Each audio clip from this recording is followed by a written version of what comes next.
හැමදාම අපි ගාව තිබෙනවාද කියලා හොත ඒක නැහැ. හොතමා කියන නිරය තිබෙනවා.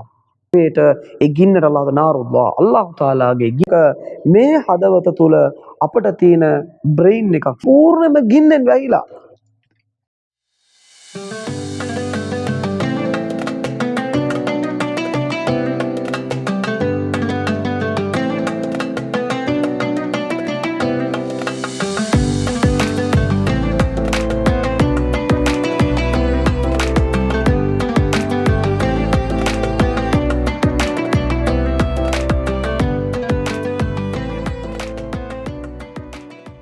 හැමදාම අපි ගාව තිබෙනවාද කියලා හොත ඒක නැහැ. ඒතර අපිට මේ මුදල් තිබෙන අවස්ථාවේදී අපි ප්‍රයෝජනවත් දෙයක් කරන්නට ඕනේ. එයා ඉතුරු වෙන්නේ.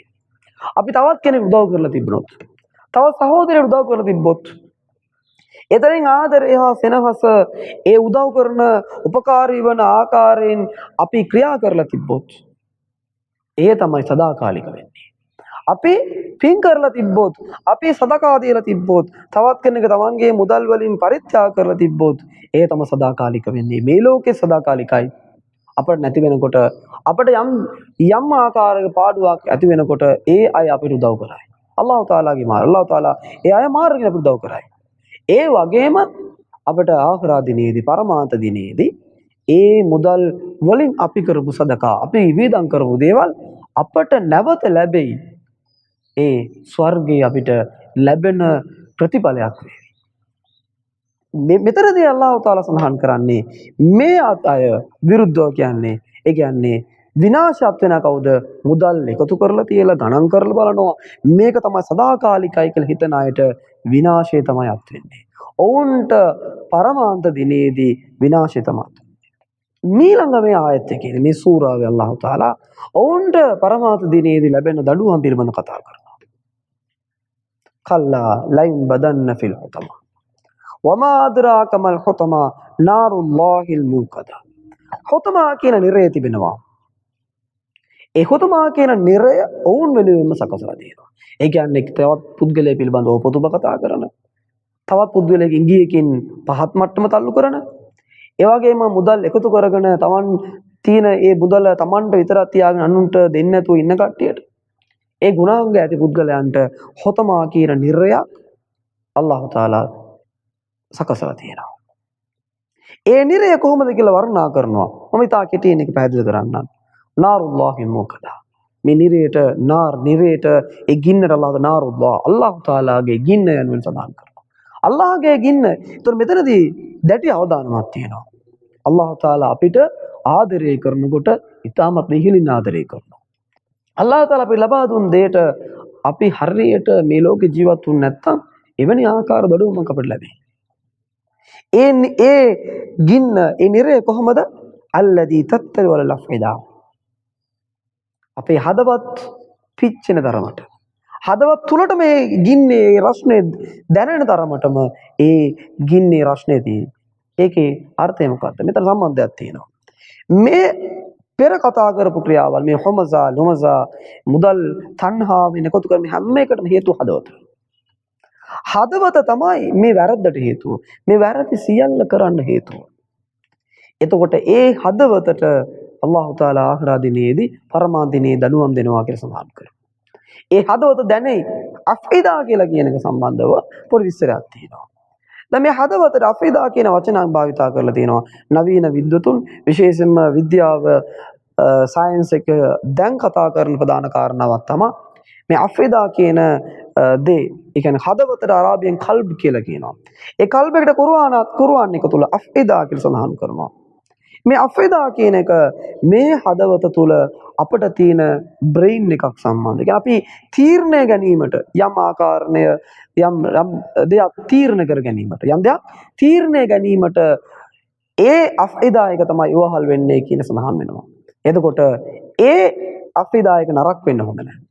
නබිතුමාණන් හදීස් වල තියෙනවා මිනිසාගේ ශරීරයේ මස් පිටක් තිබෙනවා. ඒ නිවැරදුනේ නම් සම්පූර්ණ ශරීරෙම නිවැරදි වෙයි. ඒ නරක වුණේ නම් සම්පූර්ණ ශරීරෙම නරක වෙයි. ඒ තමයි අෆීදා එක. ඒ හදවත තීරණ ගැනීමට ඒ තමයි අපිට ප්‍රයෝගී වෙන්නේ. එතකොට එතනදී ඒ දඩුවම ඒ හදවත දැන දඩුවමක් අල්ලාහ් තාලා දෙනවා. ඉන්නහා අලයිහිම් මූසදා ෆී අමදි මුමද්දදා. ඒ නිරය සම්බන්ධ අල්ලාහ් තාලා වර්ණනා කරන අවස්ථාවේදී ඒ නිරය ඒ ගින්න කොහොමද කිව්වොත් ඒක වහලා තියෙන්නේ සම්පූර්ණයෙන්ම ගින්නෙන් වැහිලා.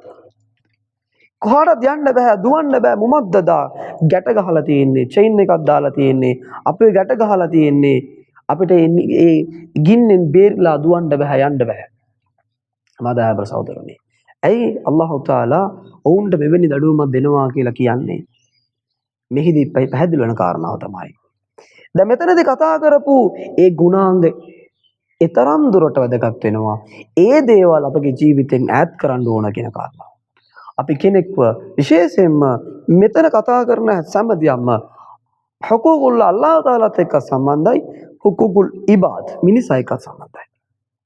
මෙතනදී අල්ලාහ් තාලා අපිට දීපල ලබා දුන්නා.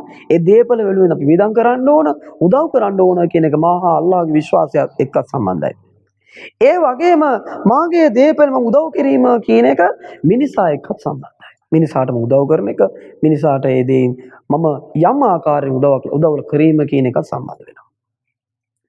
ඒ වගේම ආරම්භ වැකි සඳහන් කරන හමසා ලුමසා කියන තවත් කෙනෙක් පිළිබඳව ඕපදූපයක් කතා කරන එක, අවලාදයක් නගන එක, ඒ වගේම තවත් පුද්ගලයෙක්ට ඉංගියකින් හරි යම් ආකාරයක පහත් කරන එක, එයත් තවත් පුද්ගලයෙක් එක්ක සම්බන්ධ වෙන කාරණාවක්. එතකොට ඔහුව පහත් කරන, සහෝදරත්ව විනාශ කරන අපි මිනිස්සුන් වශයෙන් මේ ලෝකේ ජීවත් වෙනකොට ඒ මනුෂ්‍යත්වයේ රකින්න ජීවත් වෙන්න බැරි වෙන ඒ සහෝදරත්වයට ප්‍රශ්නයක් වන ගුණාංගයන් මේවා. ඒ නිසා තමයි දෙමෙනි දඩුවමක් තියෙනවා කියලා අල්ලාහ් තාලා කියන්නේ. අපි මෙවැනි ගුණාංග වලින් ඈත් වෙන්න ඕන. අපි හැමෝටම උදව් කරන, හැමෝම පිළිබඳව හස්නුද්දන් කියලා නබිතුමා සඳහන් කරා. කෙනෙක් පිළිබඳව යහදේ හිතන්න කියලා නබිතුමා කිව්වා. කෙනෙක් පිළිබඳව හොඳින් හිතන්න, හොඳ දෙයක් හිතන්න, හොඳ දේවල් කතා කරන්න, ඔහු පිළිබඳව තිබෙන හොඳ දේවල් හොයලා කතා කරන්න, නරක දේවල් අයින් කරන්න, ඈත් කරන්න, කෙනෙක් පිළිබඳව හොඳ ආකාරව විතරක් කල්පනා කරන්න හිතන්න යනුවෙන් නබිතුමාණන් අපිට පැහැදිලි කරලා තියෙනවා.